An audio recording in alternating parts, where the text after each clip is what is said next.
MetroNews Hotline. Adam Darowski joins us now. We're going to take a 180-degree turn. And one of the things that we've really enjoyed talking about on the show yesterday and earlier today is ImmaculateGrid.com.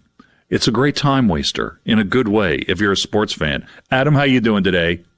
I'm doing great. How are you guys? Thanks for coming on the show. So you're the director of product for Sports-Reference. That's baseball reference, pro football reference. I mean, were you a stat head as a kid? How did this happen? Yeah, I was definitely a stat head as a kid. I was, playing baseball not very well in the backyard, but then when I was done playing, I was running inside and playing baseball computer games and poring over almanacs and flipping over the backs of baseball cards. So anyone that knew me then is not terribly surprised by what I ended up doing. So, I guess this is just a general question. I mean, I love the site and, go to it virtually every day when we're talking about players.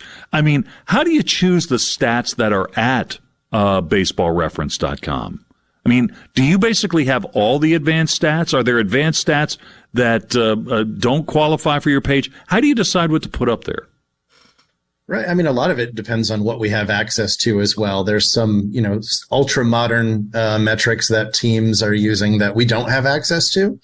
But anything that's mainstream and, a little bit on the bleeding edge of sabermetrics we're interested in. We like to be, maybe like 85 to 90% on the bleeding edge of sabermetrics. Don't want to go too far over people's heads because we have a lot of people who are not, all in on the stats using our sites. But, right. So, yeah, we use any of the standard stats, but also we like to pick and choose the ones that are the most valuable to show in terms of the advanced stats. Were you involved in the process to put when Major League Baseball made Negro League stats official? Were you part of that process to meld those into the site?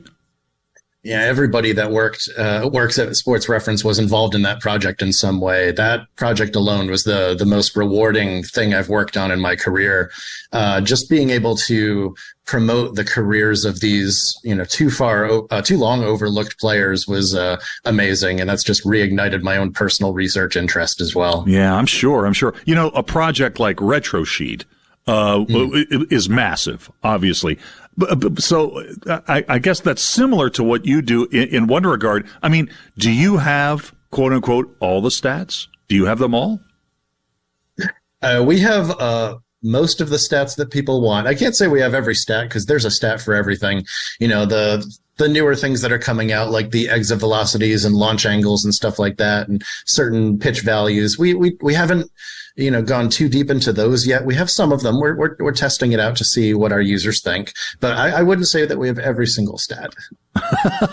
Are you one of the evil masterminds behind the ImmaculateGrid.com? I would not say I was the evil mastermind. The way that came together was really interesting. A lot of us at work here, we noticed an increase in traffic to the site. Uh-huh. And we were curious where that was coming from, where certain players that we did not expect to be trending players were all of a sudden listed as trending players on our site. And it turns out a lot of us also already loved playing Immaculate Grid. That this was something that we were playing kind of on our own. And the creator of the game actually approached us, which we think is awesome, that the creator approached us about possibly partnering and an acquisition.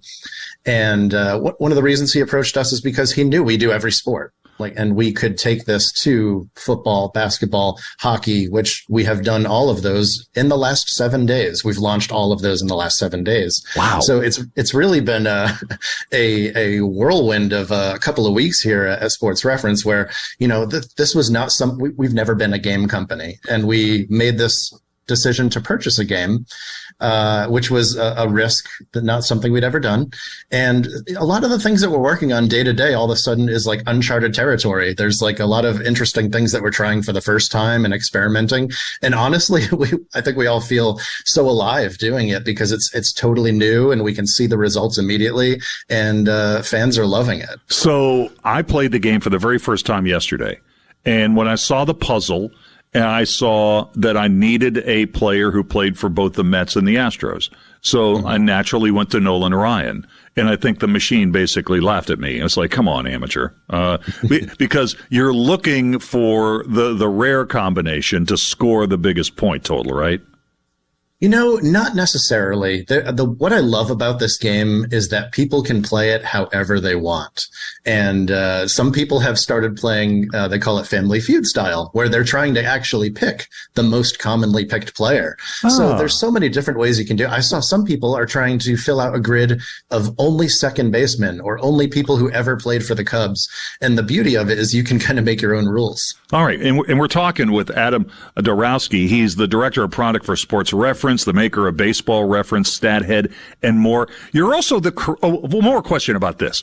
I mean, just because of the nature of the sport, baseball, it's more stats-oriented. But I'm thinking, down the line, don't you think there'll probably be more players who will be playing Immaculate Grid for the NFL?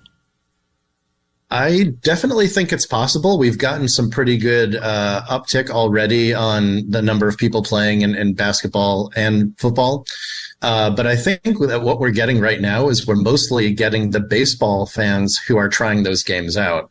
I think once we start to tap into the football first or basketball first fans, which I don't think we've reached yet, I think things will take off even more. All right. I wanted to ask you one quick question before we wrap this up about the Hall of Stats.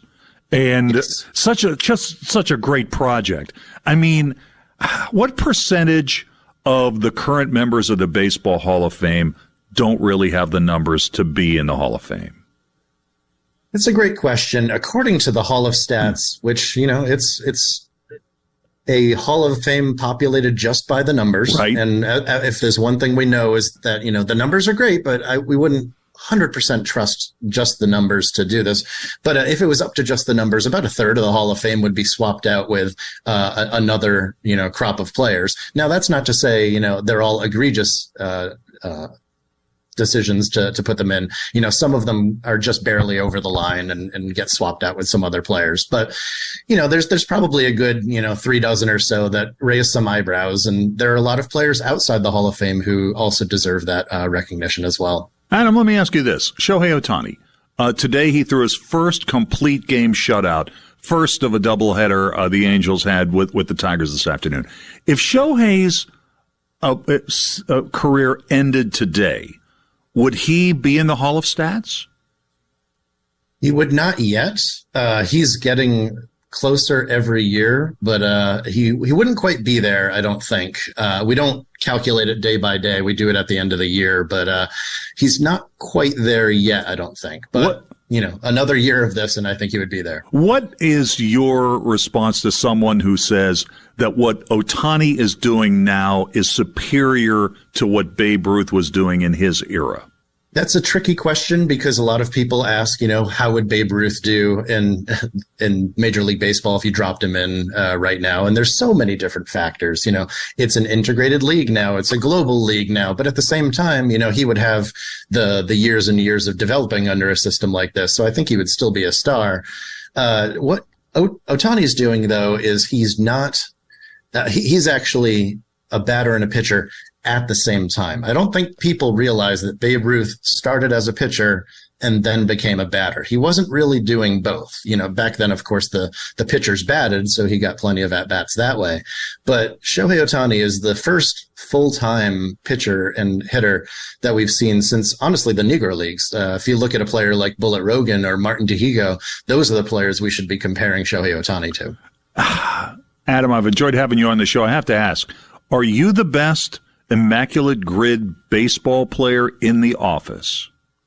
No, I'm not. I'm a kind of I'm not as good as at the modern teams or the modern players. If you ask me a couple of teams and I can picture some like 1987 Topps or 88 scorecards, those I have photographic memory of.